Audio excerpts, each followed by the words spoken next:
Hi guys, welcome back to my YouTube channel. So guys, and today we want to see Bobi Wine documentary.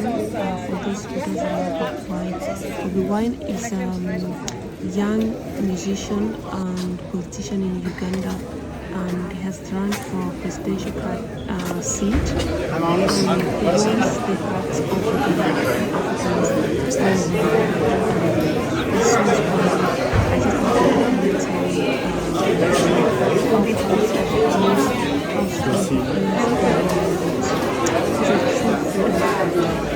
Wine is so ready to die. It's so ready to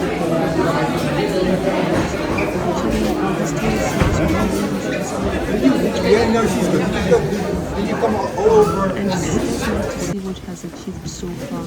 And because he's so brave, strong, intelligent, and so smart, actually, he will make a very good president for Uganda.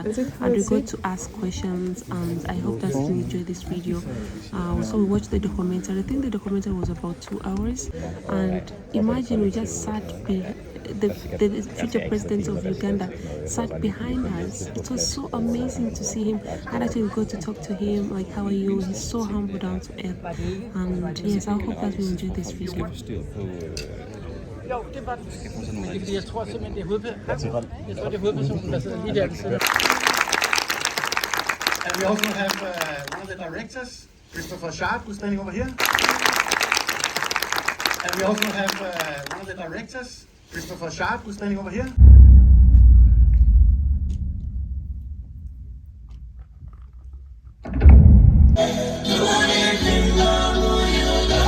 Especially when leaders.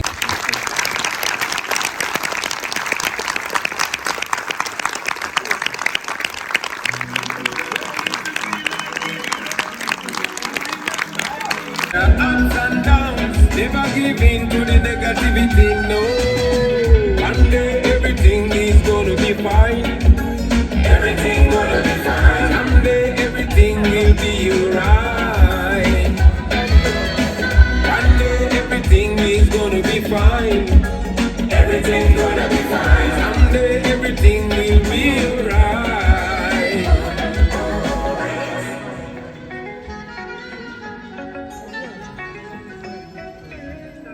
We should meet him after. I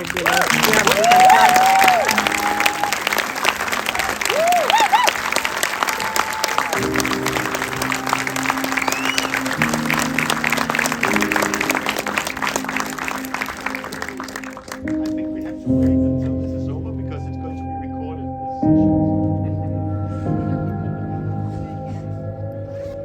And Christopher Sharp, thank you very much for being here, and thank you for this fantastic film. Let's give them one more time a hand. Huh?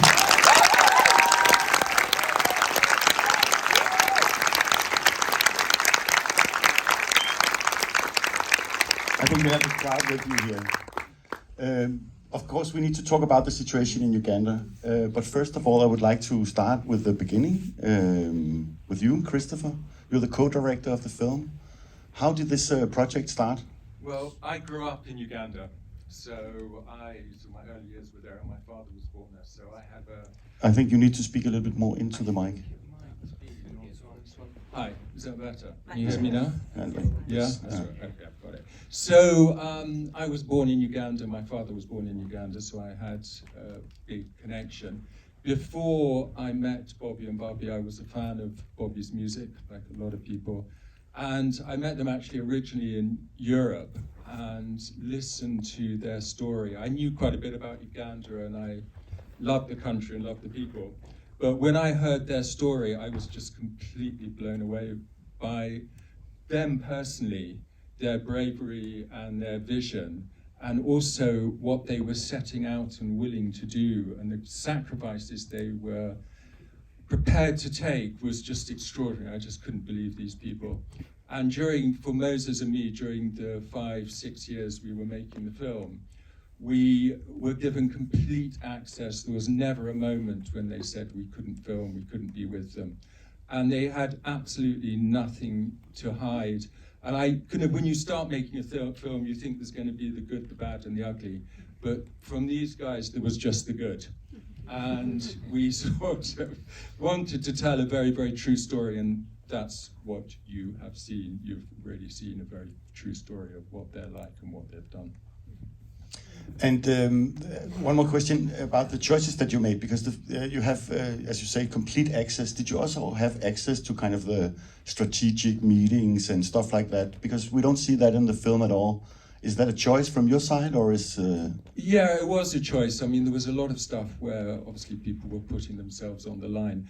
I mean, one thing you don't see in the film is the amount of violence. The level of violence was so horrible. At one point when Bobi first saw the film, he said, "Why have you made them look so good?" And I was like, "What?"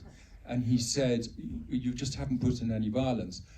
And it was just the stuff we witnessed and stuff we saw was really, really horrific. People having fingers cut out, of eyes plucked out. It was really, really horrific. And we made a decision, we did many, many edits, but we made a decision not to show a lot of violence. Focus on showing the story through Bobi and Bobby, but it was really horrific. And I think that sort of, Bobi and Bobby will talk about it, but when you understand the regime and what they're like, and that they're very much supported by the West, it's quite shocking. Yes, and Barbie, may I come to you maybe? Because as you say, there is you had complete access. Documentary filmmaking is very much about having access, and you opened your home completely. We're really in some very intimate scenes with the children and so on. Didn't you have any considerations opening up like this? So what Chris didn't tell you is that this documentary took so many years being made, and we had different cameramen coming on board, so we were introduced to different people at certain stages. But we have lived our lives among many people. We have new faces coming in. But because we had already trusted Chris, and we knew that he would not send anybody to us to jeopardize our privacy or to harm us, then we were doing all this on trust. And we are glad that, yeah, he really took good care of us. Thank you very much. Okay, and Bobby, now to you. Tell us a little bit about what is the situation in Uganda right now? Horrifying. Yeah, it's horrifying. Right now, as I speak, 7 of my close associates have been abducted. We don't know where they are. As we speak right now, there are cases as recent as a week, cases of rape, cases of killings, all this done by the military. So it is horrifying right now. It continues to be horrifying, but we hope it can change. And you're still fighting for change. And what is the strategy from here on? We are still fighting, yes. What is the strategy? The strategy is not to stop. That is the strategy. I cannot tell you this is what we're going to do, because we don't know what they're going to do. We are reduced to only responding and only crying out. But the strategy is not to stop. Yeah. And there's a former candidate in the film that says that nobody has ever taken over power in Uganda without violence. Yeah. So how do you keep on believing in the non-violent strategy? Well, he said nobody has ever taken power without violence. That is true. He didn't say nobody can ever take power without violence. We believe that non-violence can conquer violence. It might take a lot, it might take a long time, but we believe firmly that when we get change, it must not be temporary. And we know that if it comes violently, it will take violence to maintain it. We don't believe in violence. So we believe that ultimately it will change without violence, hopefully. All right, and are you? Yeah. If you have any questions, please raise your hand, and I will try to have them answer some of them. Let me just ask you: are you going to run for president next time also? Well, that's a question that I always get asked. Am I going to run for president? I also ask myself the same question because, I ran already and I won, and I was not declared. And that came at the cost of so many. First of all, I'm so blown away by your story. It's really amazing, and to send your kids away to bring them in safety and stay in your own country to fight this big fight against Museveni, and it's so touching and so moving at the same time. And I'm from Uganda myself, but I'm raised here, so I wasn't even aware of how things were in Uganda. This movie has really opened my eyes, and I think that's the right step you're taking. This is to inform other people by film, and it's a really great movie you've been making. So is there any way that you can scale it up, like maybe show it to Netflix? I can see Netflix so there. Can it be more brighter, or so we can inform more people? It's like, because I think this information is so powerful. Let me just repeat the question. The question is, how can this film be scaled up in terms, in order to make a difference? Yeah, maybe we're extremely fortunate because Nat Geo, National Geographic, have acquired the film, and they are literally the best partners you could possibly have. So the film will get a cinema theatrical release, and then it will be streamed on Disney Plus. And they are incredibly supportive. And so we just literally couldn't have better partners, and Bobi and Bobi couldn't have better partners. And we see in the film that both the United States and the EU, they are withdrawing from being, being there, witnessing the election, or making sure that the election is free and fair. And I guess that they do this because they say we cannot support this because they already know that it's completely not fair. So they're kind of doing it, withdrawing as a protest. But what do you think that, I mean, here in Denmark we have our Prime Minister just visited another regime in Northern Africa, Egypt, and the Danish government is supporting, the EU is supporting Uganda, the Ugandan government with a lot of money. What can we do here in order to support your fight for freedom? Thank you. I am very glad that we have the opportunity to show this film not only to the authorities of the Western countries, but also the population. And we know that the authorities here at least listen to their populations. We have appealed to the authorities in the United States and the European Union to stop sponsoring this oppression and this terror back home. We have requested numerous times that they make at least respect for democracy, respect for human rights and the rule of law preconditions for cooperation with the regime in Uganda. Unfortunately, we've not seen them change. We hope that their own citizens can remind them to change. And the only way they can remind them to change is when they see what their taxpayers' money is doing in Uganda. We believe that if the development partners, if the European Union and United States stop giving General Museveni money, he won't have enough money to buy enough bullets and enough tear gas to kill our people. Yeah.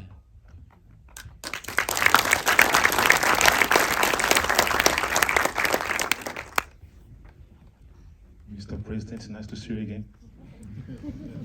And for me, I have rather an appeal, because what really hurts me a lot is that each day I go to work, my money is funding Museveni's regime. I think I checked by 2018, they were sending over $30 million to the regime. So don't understand me wrongly. We have to support a country like Uganda. But what happens in Uganda is that, for example, the Danish government is supporting the human rights. So there is this Human Rights Commission office in Uganda. What's happening in Uganda is that when the Danish government says that they want to support human rights, the president says that fine. He opens up an office, he employs his followers.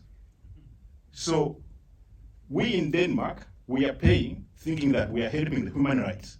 But what he does, he sets up offices, what we call payment layouts. to his followers.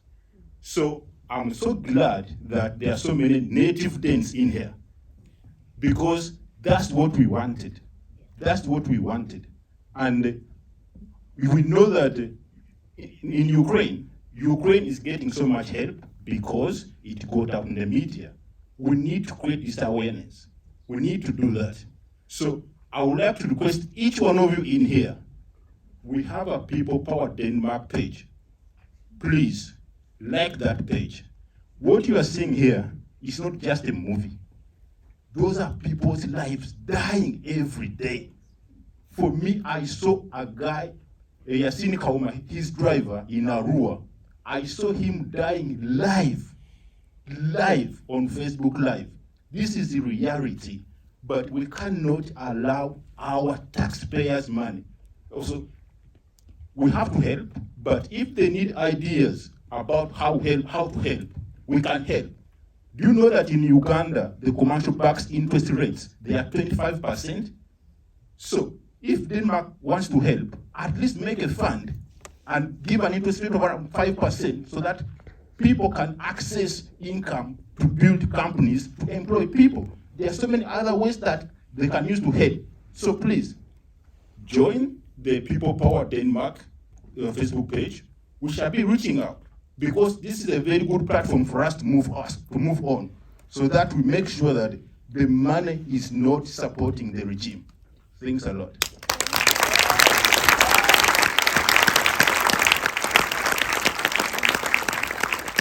A few years ago, we had a Danish director who made a film from, actually made two films from Zimbabwe, which is kind of a twin film, I would say, because it's very much the same story in a way.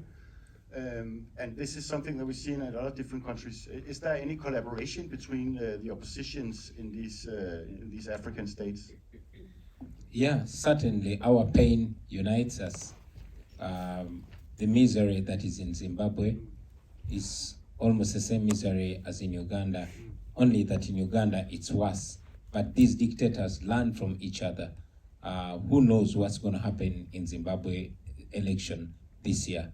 So just as you see it in Zimbabwe, it is happening in Uganda, and I believe many other parts of Africa. But could a collaboration between these be a part of putting pressure on, for instance, the EU in order to react to these dictatorships? Yes, we are collaborating, but our collaboration with the people of Zimbabwe, or the people of Sudan, or the people of Equatorial Guinea, or other oppressed countries in Africa, is a collaboration of the weak.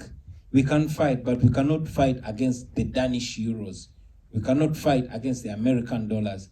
We cannot fight against the French weapons. All we are asking the international community that if you cannot help us live, at least do not sponsor our death. Yeah.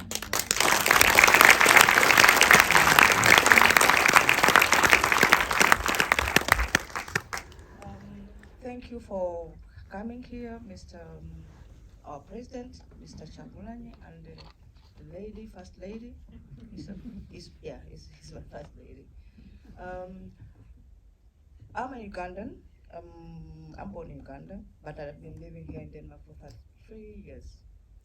And about the charity, my son and the wife been doing charity in Uganda, but we decided to do it personal, not to go through the government.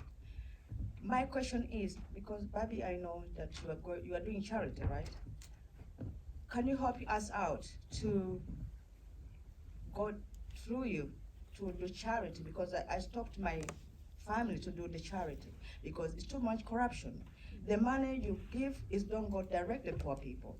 The government is just eating and collecting from the poor. Our taxes are just stolen, and the people who need this money, they don't get it.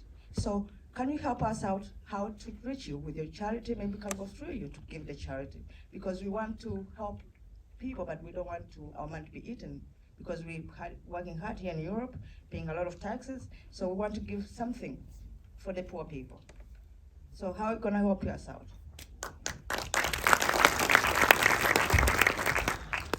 Thank you very much, sister. For those who do not know what I do, because it doesn't reflect in the film, at home all the time in the film. I run a charity. It's an NGO that I started with friends for the past 10 years. We have been working to keep the girl child in school through improving menstrual hygiene, because that's the second reason girls do not go to school. So we have a big rate of school dropouts in Uganda, especially for the girl child, because they get married off early or they are not treasured like the boy child, so they don't pay school for them. So my duty is to make sure that I keep the girl child in school and facilitate anything that homosexual people and conflating them with pedophilia. And I really want to, because you scratched on it. All rights, and all Ugandans deserve full rights.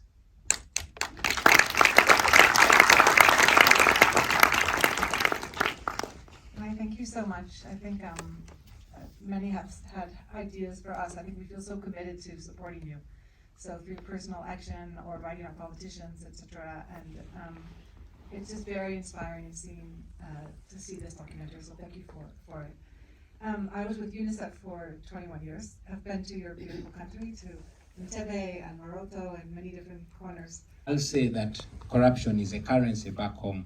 Without corruption, General Museveni would have gone long time ago, but he uses this as a tool.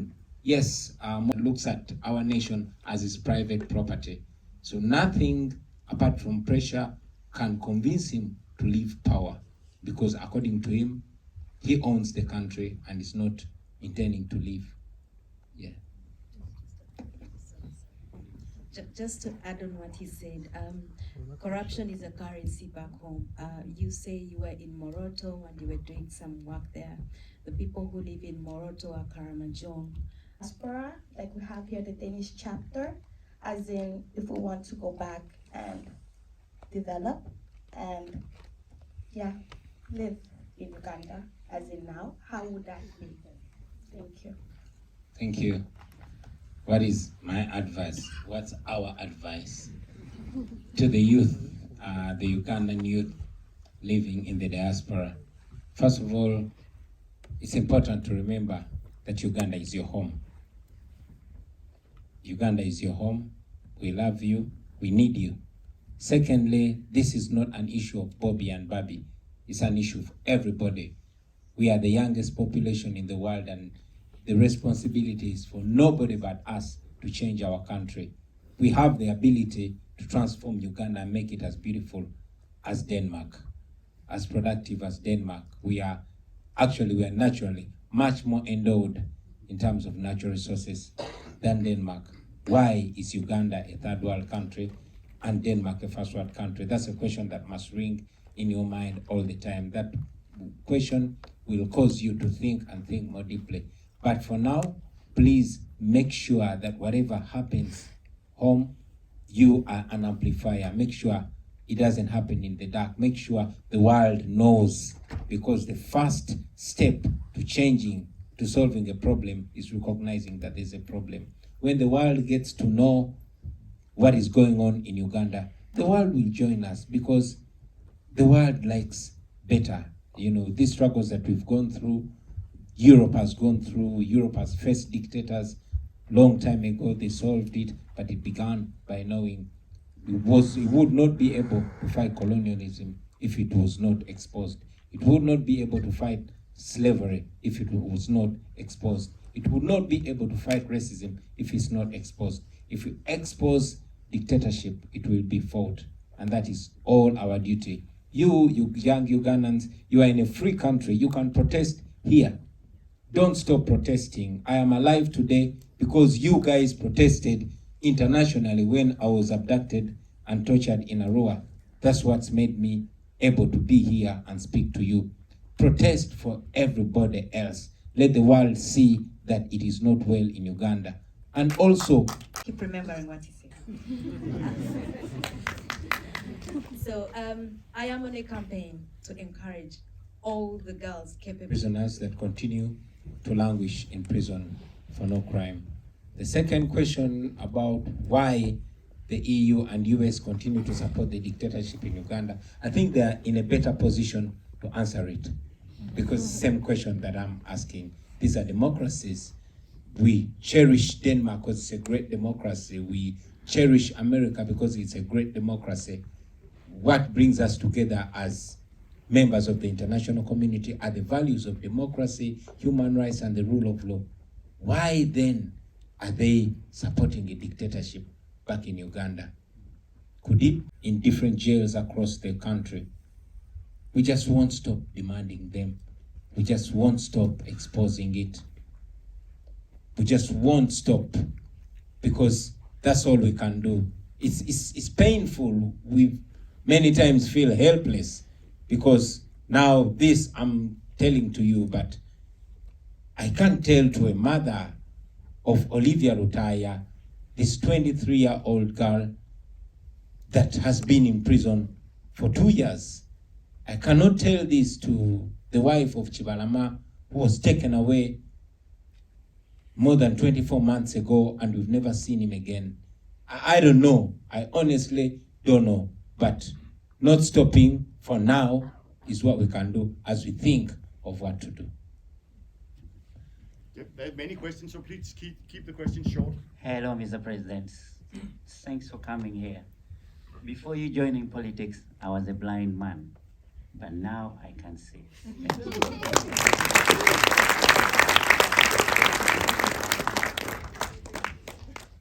Thank you, Mr. President. We call you President because you won the election. And one, I'm very honored to be here and to talk to you and for you to enlighten all the people about what is going on in Uganda. And you just mentioned that this is not a journey for only you and Bobby, it's for everyone.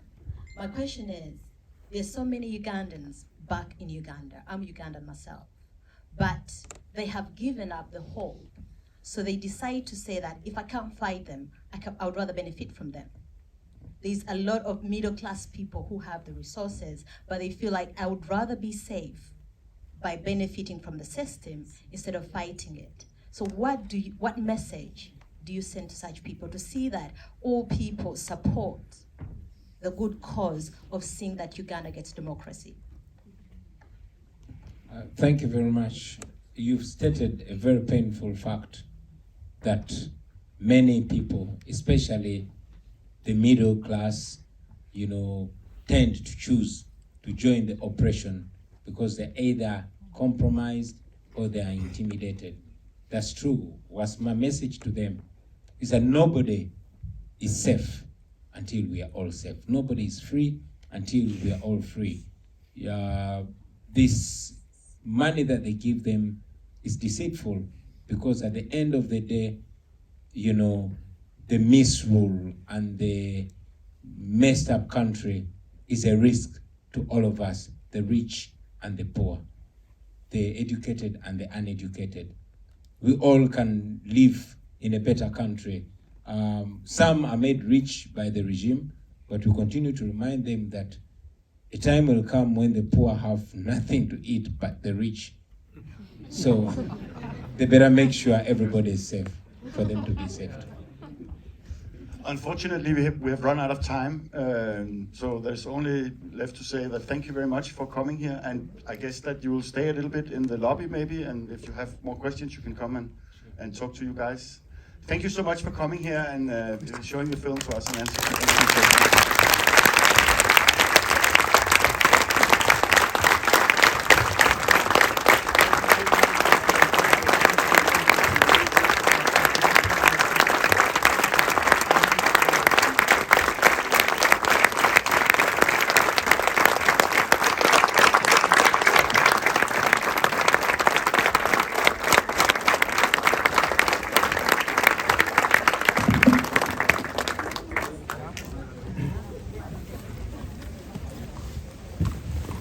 Unfortunately, Bobi Wine didn't answer the question of whether he's going to run for president the coming years because of the sound system messed up and the presenter forgot to ask that question. Actually, I really wanted to hear from him, but I hope that you like this video.